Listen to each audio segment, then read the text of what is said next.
All right, ladies and gentlemen, boys and girls, hello again from Midnight Run Creations. Say hello to our sponsor, Fridge. But yeah, so we're in the garage this evening, doing some work on a few projects. Let's see where to start. Why don't we start right here on this giant turd? So this is that 66 that we put on the Crown Vic chassis, so widen the bed all out and stuff so it could fit, yada yada, all that kind of fun stuff, looking back in the videos, and that's how we did that. But on this one, we are doing some floor replacement because it was severely rotted right here, so we got floor pan replacement on that side and this side. So we're about almost done with those. So we got a little patch stuff. You can see kind of dark, but over there in that kick panel, it's pretty nasty over there. So I'm not sure if we're gonna replace it or if we can do some other stuff with it. But the floors were definitely gone in those spots. So got some replacement pan pieces, which did not, I don't know, wasn't happy with them at all for what they were. They weren't LMC or AMD and stuff onto it. I think they were Goodmark ones, if I remember right, through, I don't know, Razzmatazz or some kind of place. I don't know. I don't remember ordered them because like they were gone. They were out everywhere else and stuff. And the only ones that were available were the ones for those bodies, which everyone said they were different and stuff. So yeah, I got ones that were supposed to be for the 65 to 66, 67 or whatever it was. But yeah, yeah. So we had to, instead of just replacing the whole piece, like we'll show you over here in the two-tone cab, we did just the spots that were bad on, which actually the rest of the metal was all really solid around it, just right in here where the cab mount is at, it just was toast. So yeah, so we're getting that replaced on it. The blue truck is waiting parts. The Dakota Digital gauge cluster dash all showed up the other day, so we're just waiting for the Holley harness. We're doing the Holley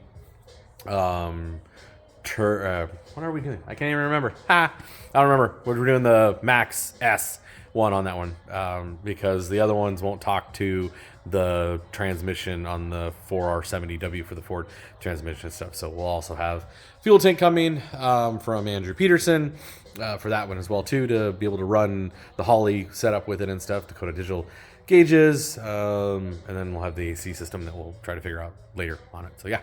But yeah, so that's what's going on with that one. Stupid Nova evidently needs the transmission pulled out of it because fourth gear wants to pop out, so I got to pull the tranny and see what's going on with that. Yeah, so over here now on the two-tone, on the stunt truck.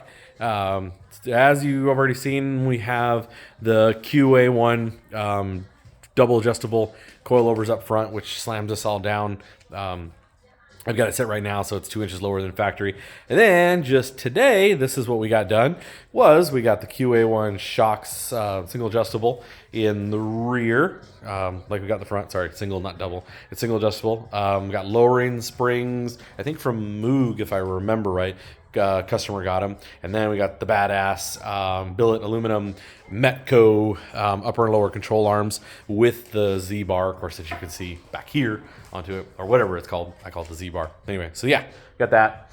So getting the rear end all set up and stuff on it, so we got that all bolted in. So get the tires back on and stuff, so we can see how it looks. And I don't know, we got these the other day, so some fancy, sick 19-inch Mustang wheels that, in my opinion, look really, really nice on these things. So we'll have to do some quote-unquote massaging for the rear, for the fender wells, I think, on the edge and stuff. But we got a really cool fender flare that just showed up as a little bonus. So that'll be fun to use and play with and stuff. So, but yeah, so this one, same as the white cab. This one needed floors replaced. So we put new AMD floor pan in on the passenger side and on the driver's side, that whole piece. And then also on both sides, right up in there on the kick panel, was gone, just rotted and disgusting and stuff. So we got that replaced, got the floor pans replaced, got everything all sealed up with seam sealer and stuff on this side as well as the underside as well too.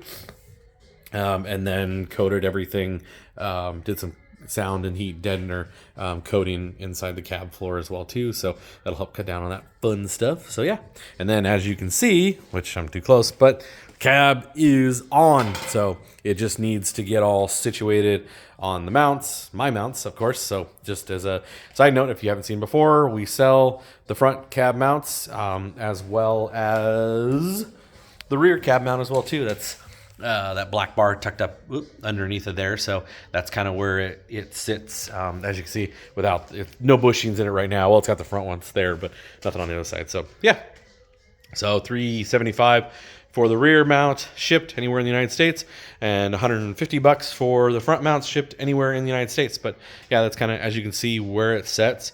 So as you can see, it's why I get so frustrated with people that use the dash and all that kind of stuff. This is easy to do. I mean, obviously not easy when we're doing all of this extra stuff, but it still isn't bad at all to do all this. You can bring in as little or as much as you want. Next up will be just kind of the standard of putting the brake booster on, getting the steering linkage set up. So we'll use all the, I think the Moog components to get the steering linkage all hooked up. The brake booster will sit, master cylinder and stuff will sit right there. We're going to use the Crown Vic booster and master cylinder as we always do with stuff, pretty much all the time. So we'll just mount it up in that spot right there. But yeah, PCM, get everything all fished through and stuff. We got a painless wiring kit we need to get fished through on this one once we get the cab all situated. Had to yank the front glass out because it was cracked and it's all this disgusting stuff inside of it. So yeah, so we're rocking and rolling with this one so we can get on to Pops out there sitting in the dark, all sad and lonely and stuff. So yeah, so we're rocking and rolling, getting things done. Greg's been helping me out a lot, and so we've been crack-a-lacking at it and stuff. So this stuff was cool. Not insane to do, but definitely some work and stuff, getting everything all put in and stuff. There is some definite method to the madness of doing this. Otherwise, if you do it in the wrong order, then things want to bind up and all that kind of fun stuff. So still have to put things under load and torque them all down to spec and stuff on it. But yeah, touch base, and there's our hangman's rope. We like to pretend like we're in middle school gym class and try and scale it and touch it. So my fat old butt isn't doing that right now, but the kids like to do that. So, but yeah, so that's right. Oh yeah. Also, we got Chris Hatton's bed all chopped down. So as you can see, he wanted the glove box door, or the glove box door. It's practically the size of a glove box, but he wanted the bedside toolbox left in there. So we had to cut that down. Did that straight off of awesome Andrew Peterson's video that he's got. I watched a lot of different ones, and his was the one I liked the best and followed suit with that. So Andrew is awesome. So go check out his video if you need a bed to cut down a bed like this, or you can have me do it. It's not cheap though. Yeah, just get a hold of me, but it ain't cheap. I'll let you know that. So depending on what style you want, what bed and stuff like that, and what you want done, it's like $3 to $5 grand to have bed shortened down. So just so you know, because it's a hell of a lot of work.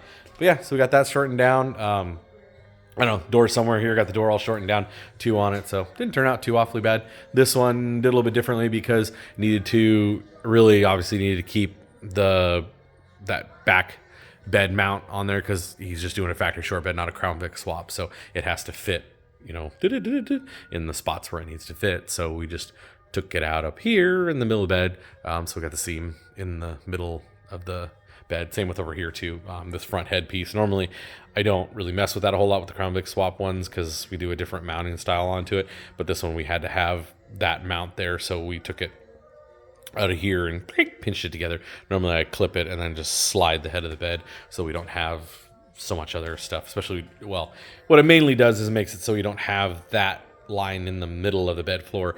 This back one, I have no idea. I've yet to see anybody not have that. I don't know how you can do that. I've done a lot of bed cuts now, and I don't know how you not have that seam on the bed floor like that. This one can be done away with, but that one, I have no idea. So yeah, but that one's all shutting down. Rocking and rolling. We do have a new project truck. I'll give you a little sneak peek of that, even though it's dark as all can be, so hard to see. Little blue and white action going on out there. She's going on a Crown Vic as well too. It's a 67 F250 with the Wimbledon white and the, I don't remember off the top of my head what that blue is, so I'm sure people will know. So comment, let me know. But yeah, so that's what we got going on here in the shop tonight. It's Saturday night, and we are packing it up. So thank you guys. Have a great one. Peace out.